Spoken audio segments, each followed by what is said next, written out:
not free. We're still bound by this world, and we don't want to give it over to God.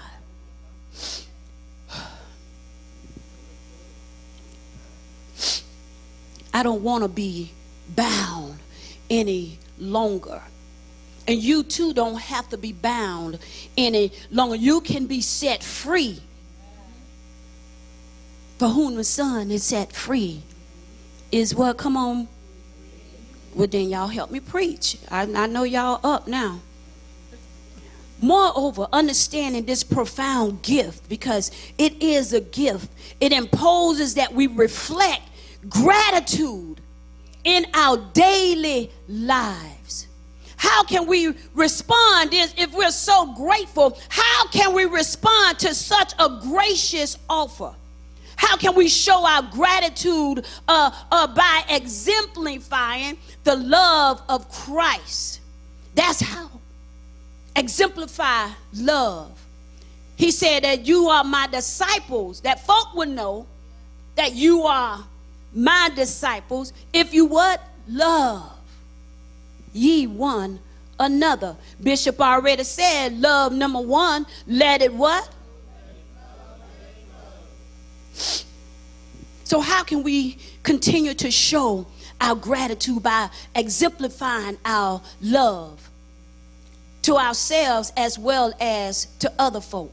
By showing compassion to the lost, least, and left out.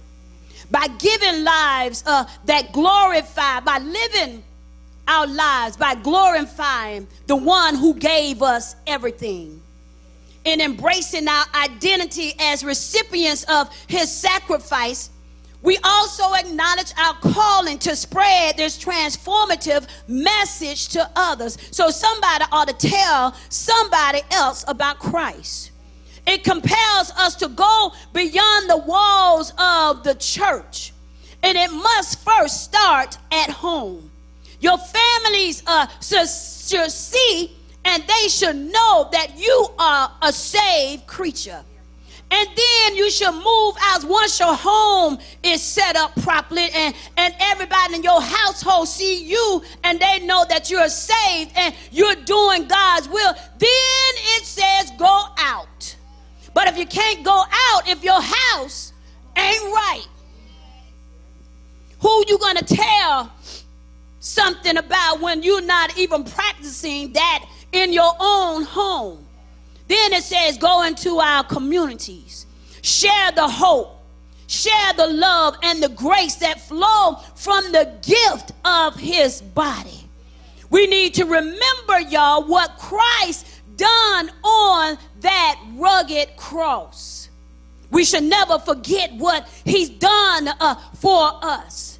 So as we reflect on this profound truth, let us renew our commitment to live in light of his sacrifice, to fully embrace the life he has bestowed upon us, the one who said that we are redeemed, to the ones that said we are now empowered, and then to the ones that says I have a purpose-driven life. The gift of his body, y'all, is not just a moment to remember. It is also a life to live. Point two, I'm closing because y'all sitting on me this morning. Point two, the call to remembrance. The command to do this in remembrance of me is not merely a suggestion. It is a directive and deep spiritual implication. Remembering Christ isn't a passage activity. It's an active engagement of our hearts as well as our minds. This remembrance serves multiple purposes. It grounds us in our faith. It fortifies our hope. And it ignites our love for one for another.